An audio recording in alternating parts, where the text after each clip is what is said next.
One of the best kids shows when I was growing up was a show called Wonderama. It was my lifeline to New York. Starting on Monday, they are going to be filming live in Times Square. And we are so excited because we have the host, David Osmond. We have the producer, Charles Armstrong, and the Goodwill Ambassador, Errol Rappaport. They reach 90 million households. And you're here to learn what? It's 90 million, right? Yeah, so I'm sorry, somebody just interrupted me to say, hey, where do we put the speakers? One so of the 90 million. I'm like, could you go away, please? You know, but yeah, so Wonderama was just an amazing tradition in New York. And you know, David and I didn't grow up in New York, but we've become New Yorkers. And it was the place where it was a popular culture wheel. So it's been an honor for us to actually get involved with the show, because there was one thing that actually Sonny Fox told me when I met him before we started this back in, 2016. He said, it's got to be for kids and by kids. So we're education and informational, but I don't think people know that if they're watching, because we call it spinach au gratin. But when David, who is the Pied Piper for these kids, comes out, it's all about, hey, I can do that too. And so we started out in just actually 2 markets, New York and Salt Lake City, and now we're in 115. And we're so blessed because the people at the Times Square Alliance, Tom Harris, unbelievable partner, and Damian Santucci, and the folks at One Times Square who introduced us to everyone. It's a really huge homecoming for us because, you know, Wonderama is really back better than ever. And it's all because of our host, David Osmond, who I couldn't do it without him. Well, he said 4 kids and by kids, and he just went and got a big 6-year-old. So I am just a big kid, and I'm so happy to be a part of this. And Savannah, you were in the middle of your introduction. I just wanted you to keep going because this is your history as well. You loved Wonderama growing up, as I was talking to you. Is that right? Yes, I mean, as a kid growing up in California, I was the oddball because I wanted to live in New York. And anything that I could get my hands on that was about New York, I was into. So I watched Wonderama every Sunday for 3 hours. Wow. And I wanted a Huffy bike more than life itself, because we didn't have Huffy bikes. And to me, that was like, if I had a Huffy bike, that was the be all end all. But well, if we can get you on the show, Savannah, you might win a Huffy bike this week. What do you say? That's right. And if it says Schwinn, we'll cross it out. You might need to get a pie in the face, but you still win a bike. Hey, you know, you do what you do. It's worth it. So what was you grew up watching this. This was you're in LA. You want to come to New York because Wonderama was New York. Is that right? Yes. And all the trends and the fashion, what you had on Wonderama came to LA like a year later. So if I wanted to be fashionable, yeah, you know, I was a year ahead of everybody in LA because I would copy what the kids were wearing on Wonderama. Huh. I listened to the music, like music came there first and then came to LA. You would have thought it would have been the other way around, but not. And so Elton John, when Elton John came on, oh, I have a cat and he's about to attack. Well, and that was his first appearance on US TV. Same with ABBA. I mean, it was a place, the Who was on the show. It really was a popular culture wheel for kids. And they never talked down to them. They talked to them. And David made a joke about he's a big 12-year-old. But what's been great is that he can really relate to folks, whether we have older people on the show or younger. It's all about, tell us, you know, what's your inspiration, and never lose your sense of wonder really is what David is all about. Right, David? That's what I say at the end of every show. Never lose your sense of wonder. And these kids are wonderful. What's cool for me, I mean, I'm a dad myself, right? I see these kids, and I feel like kind of like a big brother in some way to these other kids that come on the show, and they just go. You give them a platform, you give them a stage, and they entertain each other. And the kids in the audience, they just light up when they see their peers doing something incredible. And that could be either a music performance, a song, a dance, a science experiment where we blow stuff up, or a recipe that's really cool. And we just have a blast. We have so much fun, and I enjoy just being there along for the ride, watching these kids showcase their talents. And sometimes they're people that, you know, are just off of a huge show like America's Got Talent or American Idol, and they're household names. But sometimes we find like a bluegrass band of 12-year-olds in Louisiana that are just on YouTube with just a few views, but they're amazing. So we give them a platform to showcase to the world. And like you said, it's for kids and by kids. We think that's a secret sauce, and kids of all ages, the parents over the shoulders are watching the show just as much. Now, this is the first time that the show is going to be done live, correct? Well, it's always live to tape, but since we couldn't go inside our normal production facility, we said, well, why don't we go out to our audience? So this has kind of been time to say, okay, how do we create a whole season of shows to show that New York is back, that it's reopened, and the folks at the Marriott have been amazing as well. It's just a matter, and a guy named George Stonebelly, who actually started some of the first digital signage, said, look, this is your New York. This is the center of the world at Crossroads. And actually, David did a whole virtual New Year's Eve 16-hour broadcast from One Times Square this past year, so people could enjoy Times Square virtually.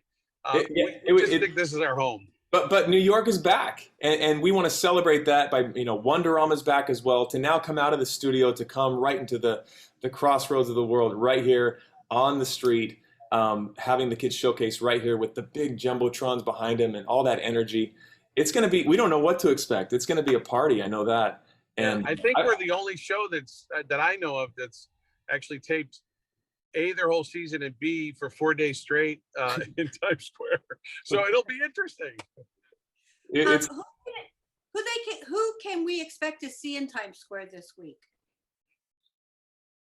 Well, so I broke up on mine. Say that one more time. Who can we expect to see in Times Square this week on your show?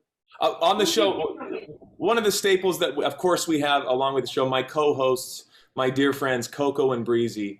I don't know if you had a chance to talk to them, Savannah, but they're twin sisters, identical twin sisters, but they're DJs, they're artists, they have their own eyewear company. They're really cool, and they're advocates for kids as well. And so they're going to for sure be on the show every episode. So we're excited to have them back in New York, and where they lived for many, many years. They moved just to the West Coast now, so they're coming back to be with the show. And then we have a bunch of young talent, everyone from Lil Asmar to Amaya Rockstar, Diana Pombo.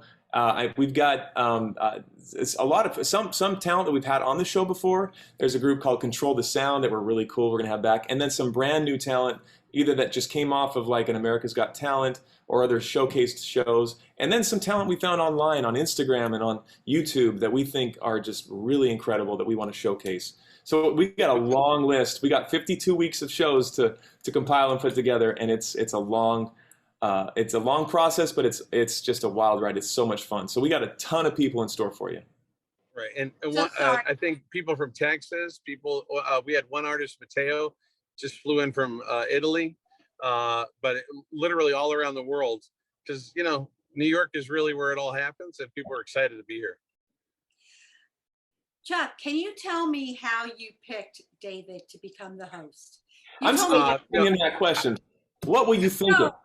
I know the answer. He told me this morning, so I think the audience should know.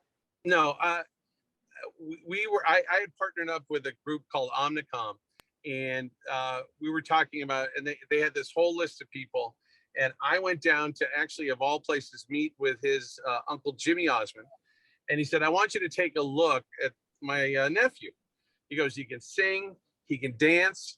He goes, he's the nicest person in the world. Nepotism is alive and well. Yeah, and so he goes, just check him out. I went online.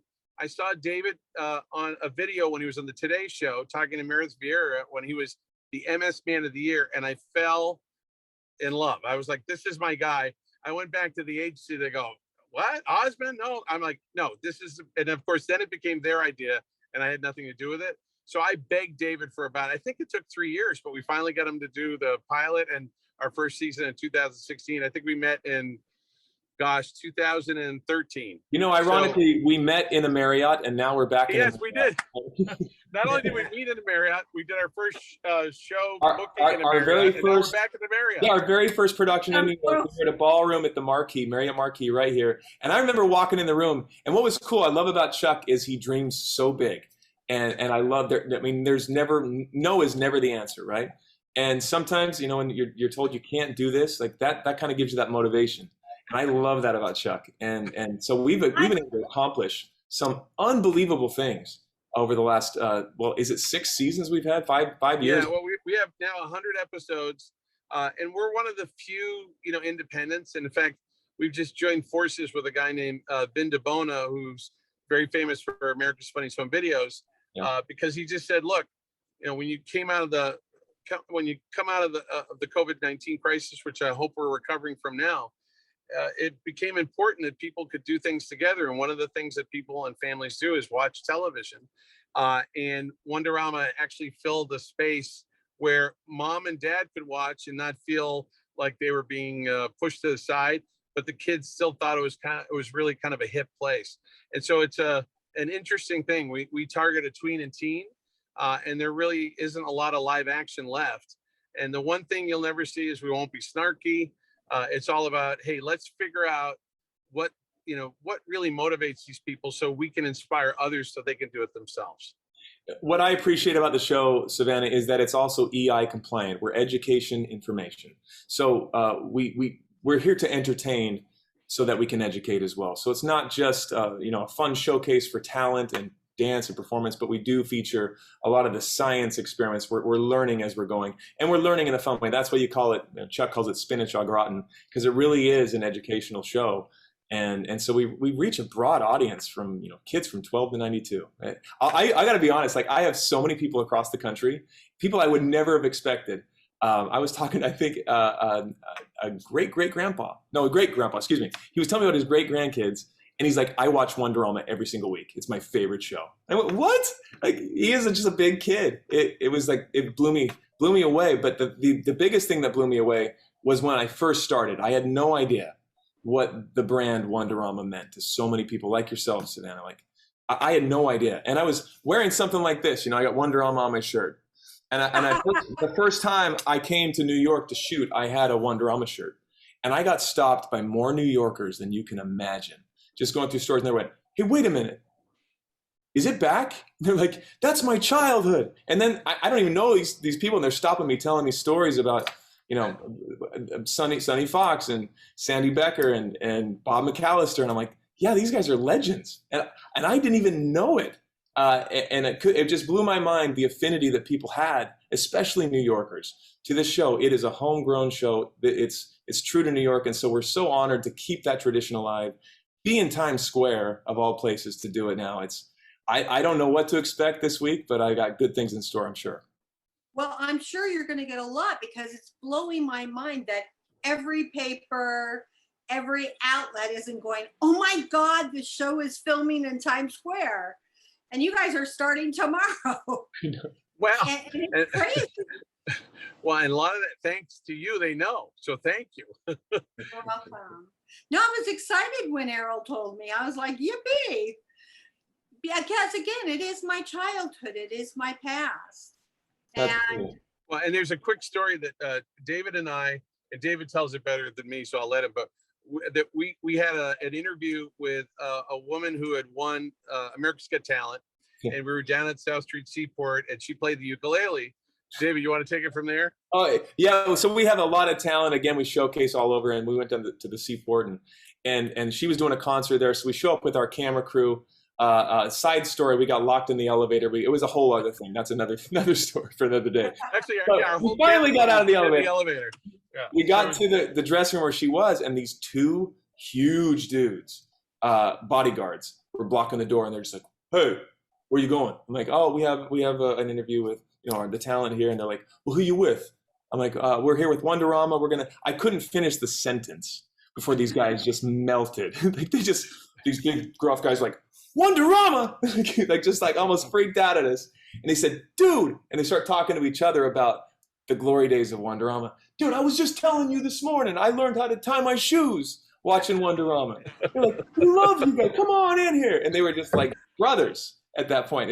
It was just one of those things. And it didn't surprise me at that point because here, I mean, every turn, every corner we went, somebody had a story about Wonderama in New York. And it reached across, you know, the whole United States. Like you were in LA, you're watching it. Are you planning on going and showing kids backstages of theaters and having like the young talent, like the Michael Jackson musical is coming, so there'll be a young Michael Jackson in it. Are you planning on bringing that kind of things to your show? Yes, I mean, really, we just want to open up. That's why we're in Times Square, is to show everything at Times Square. And so if there's a show here, I mean, we're actually going to take a crew and show all the new shows that are coming out. But I mean, we're here to just be a megaphone for what's happening. So like I've been jonesing to see the Tina Turner show, and it's like we're parked in front of it. It's killing me. You should have Adrienne Warren on your show. That girl is spectacularly amazing. Well, hook us up. I mean, We'd love to have her. Promo alone, I'm like, I could just watch the promo all day.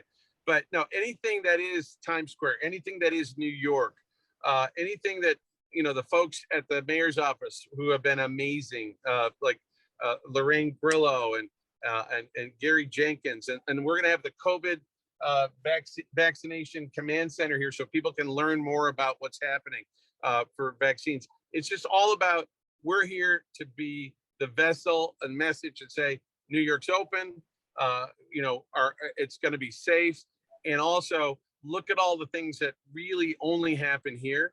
And so the shows, you know, if you know any of those people, please tell them to call us. We'll have them on. Absolutely. We like, for example, we featured all the kids on the School of Rock. Right. They came on our show, and so if there's somebody that's young, that's talented like that, we know that is such a cool, explosive experience for other kids the same age. And what it does, it's not just entertaining, but it's inspiring. Like Lil Asmar's coming on. He's a bass player, and he'll blow your mind. He's just a young teenager. We had Bootsy Collins. I don't know if you know who Bootsy Collins is, but I was a big, you know, Parliament Funkadelic fan.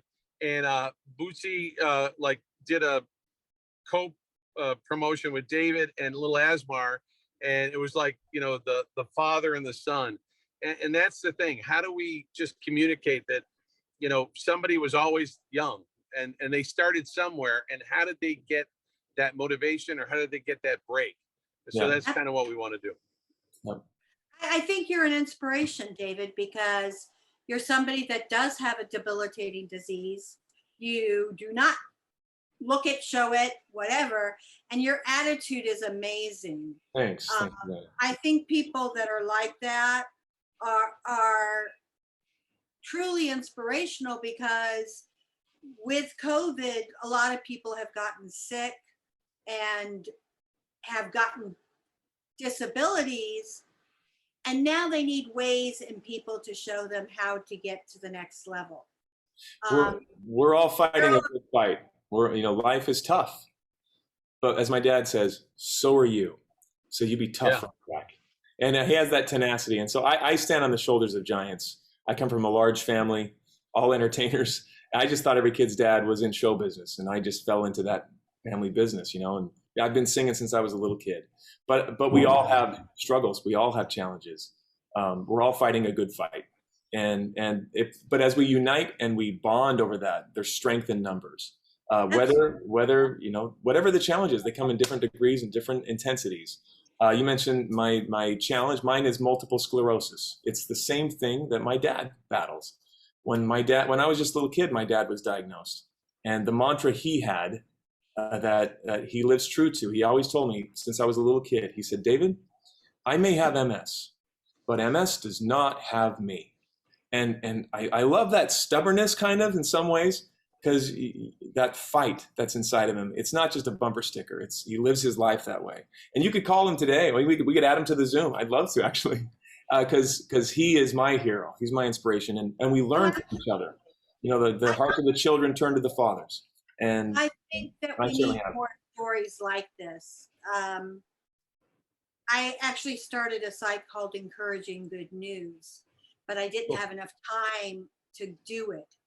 And I really believe that we need to encourage good news. Yes, we You do. know, as journalists, we're taught to not channel the good news. And I think that's bullshit. Well, just like last year when John Krasinski opened or started his YouTube channel of Some Good News, SGN, it went huge because we crave that, because there is joy in all of us. And as we tap into that and we see, I know what my disabilities are. I know what I can't do, but that means I know what my abilities are and I know what I can do. And as I focus on those things, they mean that much more to me than ever before. And as we focus on what we have and the silver lining of all things, we find joy in the journey. And I've learned that from not just, I'd rather see a sermon than hear one any day. And I've seen that from so many great friends and family. I got a lot to live up to, and I got my kids. I need to pass that on as well. And they're going to go through stuff. They're going to go through hard things too. And if I can be that, that beacon, that mentor, and that help to my own kids and kids all over the world, especially even through this show, that's what I intend to do. And there's a lot to be hopeful for, and we're going to make it. We're going to be okay. My favorite question to ask singers is, they say that eyes are the windows to the soul, but I think songs are. What song or cycle of songs describes who you are? Wow. Errol, what do you think? That's a good one. I had one question, and you're such an inspiration, David, and it's such a pleasure to have be able to work with Chuck and you. And what advice would you give to young people that are starting out, that see you as an entertainer, and all those kids? What advice do you give to these kids that to go into they say, I want to go in the entertainment business, I want to be like you? What do you tell them? Jokingly, my Uncle Donnie, who I was just texting to, would say, run. Yeah. Don't. Hey, but the reality of it is, no matter what industry you go into, there's hardship. It's tough. There's business, the show business. There's two parts of that. You put, the talent of it, the show aspect, the entertainment, but there is also, an organized business. You are your own product. You are your own publicist. You're your own manager. And nowadays we have so many tools to be able to broadcast ourselves, right? From our phone, from Times Square, if we want to. And so that makes the opportunity that much more great, but also there's a lot more noise. So you kind of have to find ways to, share your talent in a unique way. But I think mostly my advice to the young people would be, first of all, following the suit of what I was trained. In my family, my dad, how they were raised when they were little kids, my grandparents set a precedence, and they said, if we're going to do anything in our lives, we're going to have an order to it and a structure, and we're going to have a foundation. And that was, for them, which I think was a secret to their success, it was faith, it was God, then family, and then music, then show business. And they kept that priority in line. So for yourself, whatever your priorities are, keep it in line and stay true to that. Don't compromise. The Osmonds had their priorities. Sometimes they were mocked for it. You were too goody-goody, clean-cut cutesy, you'll never make it. Because of that, it might have been, might have slammed the door on some things, but honestly, at the end of the day, they had happiness and they were fulfilled. And ultimately, extremely successful. And if you can sleep well at night, knowing that you're true to yourself, whether you're in show business or you're out selling spices. I met a spice salesman yesterday. We all have something to contribute. And if you're going into show business, work hard. It's not easy. It's not a cakewalk. It won't be handed to you. So you got to work hard. Know that. It's an uphill battle. You got to love what you do and do what you love. And that, again, that bumper sticker, but it's true.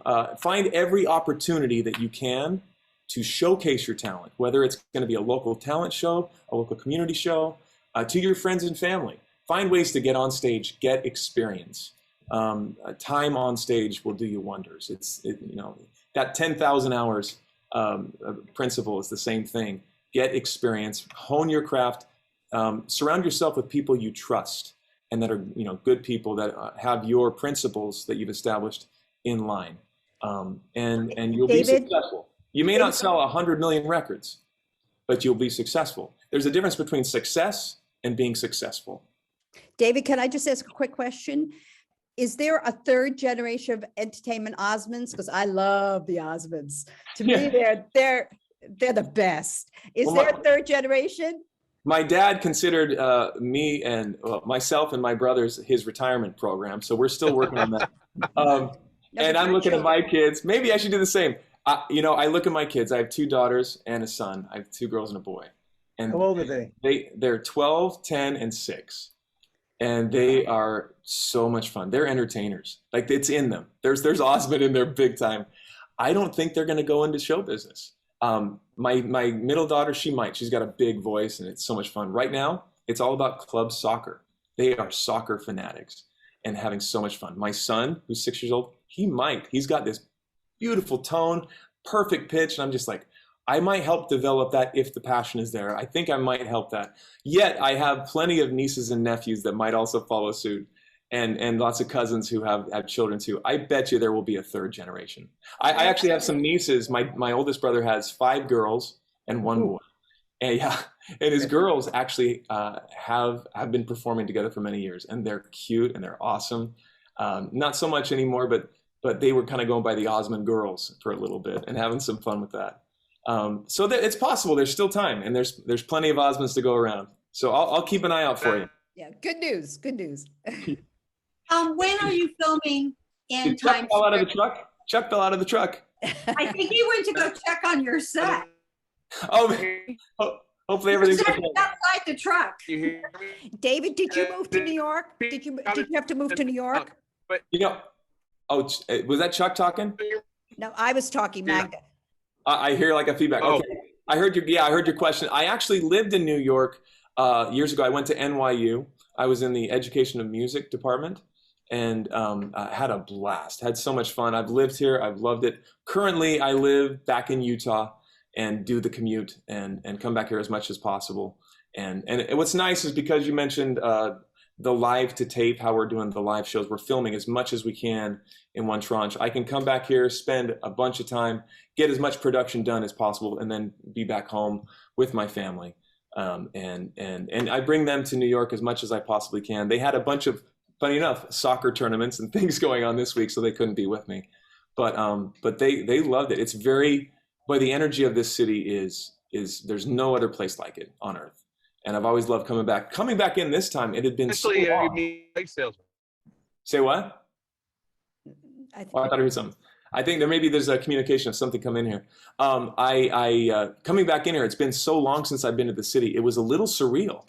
I was kind of coming back in, and it felt exciting and kind of weird. I was just didn't know what to expect. And then when I went down last night, and Times Square was busier than I ever remember it. I was like, whoa! It's amazing to see how New York is coming back, and it is back, and we're excited to celebrate that and help generate some more of that buzz and that excitement. And I can't wait for some of these shows to start opening up, and I'll be coming back as much as possible. So if audiences want to come and bug you, what times should they? What times are we going to be filming? Who wants to come down to Times Square? We'll be filming as soon as we get the stage set up, and hopefully it's still there if Chuck didn't run off to catch it. We're going to be starting tomorrow. We're going to be doing some songs, some pre-production, get some testing the lights, the sound, the cameras. I'll be singing a few songs from the stage and testing it out. And so you can come on down. I think we might go to production sometime between 10 and 4 is about that sweet spot. And then we'll be doing the same thing, probably about 9. It could be a 9 to 5er on Tuesday, Wednesday, and Thursday this week. And we have Friday as a safe production day as well.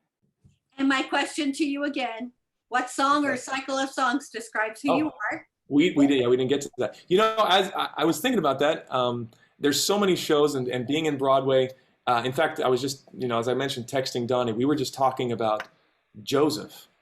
And I had the privilege of playing the role of Joseph in the Andrew Lloyd Webber play musical and the Joseph and the Amazing Technicolor Dreamcoat, and I did so for 5 years, 5 different companies, and I took over the lead role for Donnie in his role years ago, and that was as a teenager. That was oh my goodness, it was a dream come true. It was amazing, as I filled in and replaced him in that role. It was so magical. I love, I mean, any dream will do. I think that's appropriate for these days, and a message we can all share in. And something I might even be able to sing this week in Times Square. Some of the musicals like Dream the Impossible Dream are fantastic. But honestly, the song that right now I was just going through about an hour ago is one that I just wrote. And it's something I even said in our conversation, Joy in the Journey. I wrote a song for a group. There was a big camp of youth I just sang for and spoke for. I did a keynote speech. And they told me that their camp, their whole theme was called Joy in the Journey. And I said, well, can I write a song for you? You also are a Yeah. songwriter. What's that? It's a feedback. Oh, so yeah. You're and also a songwriter. I'm gonna find joy in the journey because I know it'll be worth it. Every step that I might take is one more memory I'll make. So I'm gonna find joy. I'm gonna find joy in the journey. It's amazing. Oh, thank you. It's amazing how music speaks to our hearts. Music is what feelings sound like. And it crosses all barriers and it breaks down walls and immediately we connect on a higher plane. And I love that there's so much music in this city. I mean, as I was walking around last night, every corner was a new sound and a new showcase. And you know, we're all listening to our own thing, but music really does bring us together. And when I see these kids, some of these kids go on stage, and whether they're a rapper or they're doing country music or folk or pop music, and I'm blown away by the talent these days. I mean, it's better than ever. It's pretty awesome. So we want to give that a platform and a stage that people can come and see some new artists and give that opportunity to some young kids up and coming. And that's what our intention is to do is make this show about the kids. And I love, sometimes I get a chance to sing with some of them or perform with them. And it's just a thrill for me because I grew up around variety shows. I mean, that's my MO. Life is variety. And my family, they put on the best ones. And so we want to, hopefully I can take glean off of that expertise and bring that to Wonderama, because it is like a locomotive. It just goes and goes and jumps from one thing to the next, where all of a sudden from a musical performance, we're in a circle of pies where kids are getting hit in the face and, you know, they're dancing in circles, and we've got some crazy games in store. Also, that's what we're going to do at Times Square. We got lots of crazy games and some cool prizes we're going to give to the kids. So they get so excited about that. Well, you heard it here on T2C, and now you can head to Times Square all week to see Wonderama being filmed live and to meet David Osmond. Come down, come say hi, please. Awesome. It would be awesome to meet you guys. And if you have stories, please share them with me about your history with Wonderama. It always warms my heart, and it gives me, you know, I feel so honored to be in this position, to be the host of such a legacy of a show. My goal is to carry that and do that in honor and carry some of those traditions forward to the next generation and future generations. I can't believe that this brand has been around since the 50s. It's just amazing. It shows the test of time that there's something special here. I agree. Thank you so much.